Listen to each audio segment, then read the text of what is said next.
The time is just gone 8:23 a.m. as we kick off this morning, taking a look at South Africa and China.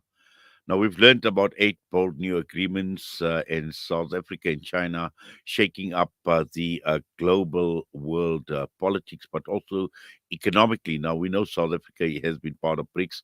We've had a very, very strong association with China, and also being a global player and playing in a global village. This is important for us to understand from an economic perspective, the relationship that South Africa would enjoy with the rest of the world. And we've seen it a lot with Europe. We've seen it with the United States of America. We've also seen threats with regard to AGOA, but also at the same time looking at global players, corporates, Western governments, Russia, China.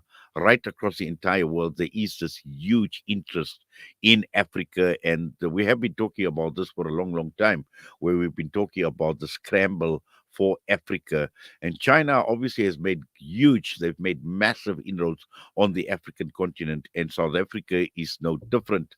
And this is what we want to talk about this morning, to unpack and to understand what these agreements actually mean and how is this likely to impact on a global level with Wits University's Global Change Institute's Gwinyai Taruvinga. Gwinyai, good morning to you, sir, and welcome to the show. Thank you so much, Inayet. I hope you're well. Yes, doing exceptionally well. It's a beautiful Friday. It's a warm Friday. It's a hot Friday. So we can't complain. Very, very pleasant conditions. But Grindy, I see South Africa, obviously, and I mentioned about the scramble for Africa, our relationship with China, and that relationship is yet to stay. And the latest with regards to President Cyril Ramaphosa, obviously trying to reduce our trade deficit between China and promote more investment into the country. And we've seen even the president going to Beijing ahead of the 2024 summit on the Forum on China Africa Cooperation. Yes, indeed, and I think you've summed it up very well by stating that there have been eight bold new agreements between South Africa and China, and I think one of the things we need to be thinking about is how this has played out on the global scene. So I think where we should start from is Donald Trump's presidency. And one of the things Donald Trump did was to sort of, sort of address this challenge that he felt that China was presenting to the United States of America in terms of trade. So essentially, he cut off certain aspects of trade with China, and as a result, China now is having to go to other markets such as Africa to sort of address that aspect that Donald Trump affected. So what we're seeing now is China sort of trying to reach out to countries like South Africa and also the rest of the African continent, because I think Africa at the moment presents a golden opportunity for China in this trade war that they have with the United States of America. Well, certainly, and also I think what is important is to look at to look at this in the context of what is playing out in America, what is playing out in Europe, and interesting that you made mention of Donald Trump, and we'll just have to wait and see what the outcome of the American elections is. At this point in time, all indications are that we possibly Donald Trump will become the president of the United States of America.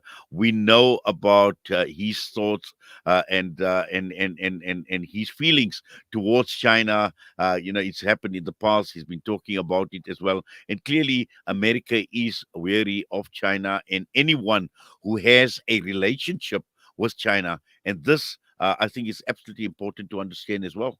Yes, definitely is important to understand. And I think another issue that you're also raising is the fact that we also need to take into consideration that South Africa is part of BRICS. And if you've been following, which I'm sure you have, some of the global dynamics at the moment, this idea of replacing the US dollar as the model for trade, this idea of BRICS sort of trying to shake up this system that has been dominated by the United States through the Bretton Woods institutions. We're seeing that BRICS has sort of come up as an alternative for countries like China, for countries like South Africa. So I think that is a very important context we need to take into consideration. And I think another thing that's very, very important as well is, if you recall, sometime last year, South Africa was at the forefront of the crisis that is still ongoing in Palestine and Israel, and to a certain extent, that also shook up the relationship between South Africa and America as well. So I think these are also some of the dynamics that are at play, that are sort of leading this relationship that we're seeing between China and South Africa. And also, to a certain extent, we're also seeing these relationships playing out on the entire continent. Because if you remember, at this current conference that we are currently discussing, I think several African leaders have attended, I think, except for maybe Yoweri Museveni from Uganda, and I think maybe the leader of Eswatini. So we're seeing that this idea of reaching out to Africa seems to be at the forefront of China's strategy within this global context we're discussing with the United States and China. Yes. Now, Gwyneth, just looking at some of these agreements that have been signed, obviously they've been aimed at a number of initiatives, enhancing economic cooperation, implementation cooperation in the fields of human settlements, agriculture, science, and technology. Now, when one looks at China, and there are a lot of lessons that we can actually take and we can implement from the Chinese model, which they within their own country have implemented very, very successfully. Looking at China, looking at the growth, looking at even reducing things like poverty, job creation, all of that, China has been highly successful. And with these agreements aimed at certain specific issues, like we're talking about human settlement, for example, we're talking of agriculture, which is a very important component of the South African economy. There is just a lot that we can actually take. Where on the other side, on the flip side, China has succeeded, but we see the likes of Europe and America actually going the other way. So again, in South Africa's interest, these agreements are absolutely important, crucial, but more importantly, how we as a country can actually benefit from the Chinese model. Yes, indeed. And I think one of the most important things we need to also understand is that China is at the forefront of a lot of development projects on the African continent, not just only in South Africa. And one of the things China has done very well, especially over the last few years, is this idea of soft power, whereby you co-opt other countries into following your model. You don't coerce them, but you co-opt them. So you sort of show them the benefits of a particular system, in the same way that you've listed that in China, this idea of development, this idea of pushing, STEM in education, this idea of agriculture. These are all elements that are essential to the Chinese economy. And these are sort of some of the agreements that we are seeing within the South African context. I remember when I was preparing for this, I saw that the current Minister of Agriculture, he also had signed several deals in China. And the idea of that is to, use that same model to see how it can benefit South Africa. Not only that, we saw the Home Affairs Minister also alluding to certain visas that had been, created in order to better make this relationship function accordingly. And these are sort of some of the dynamics that we continue to see. But I think the most important element is this idea of China using soft power, and this is a model that several African countries are trying to follow. So if you look on the African continent, China has been at the forefront of infrastructural developments. For example, in Zimbabwe, they've built a parliament.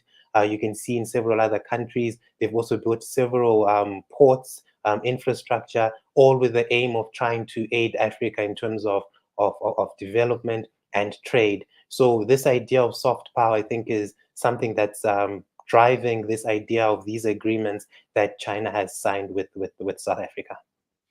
Yes, I quite like, when you speak about soft power because, it's not a one-way street. It does not become dictatorial, where we've seen even institutions like the IMF, like the World Bank, dictatorial in many other in many forms, and we've seen disastrous consequences not only here in South Africa but across the African continent, where basic services like healthcare, education, all of that has suffered as a result of this dictatorial approach. We give you money, but this is what you need to do. This is what you must do. A, B, C, D, E. And this obviously is very, very different when one looks at the Chinese model. It's more of a cooperative nature, Gunyai. Yes, indeed. It's very much one of a cooperative nature.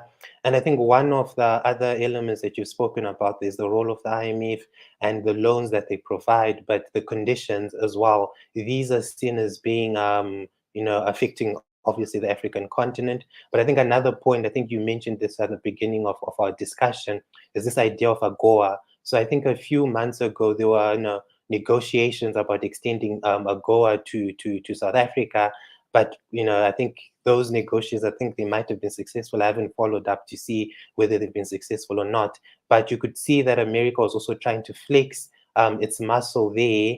And this is a completely different approach to China, where China is sort of trying to have a mutual understanding with South Africa. And this is, again, one of the driving factors behind these agreements, not only with South Africa, but with the rest of the African continent as well.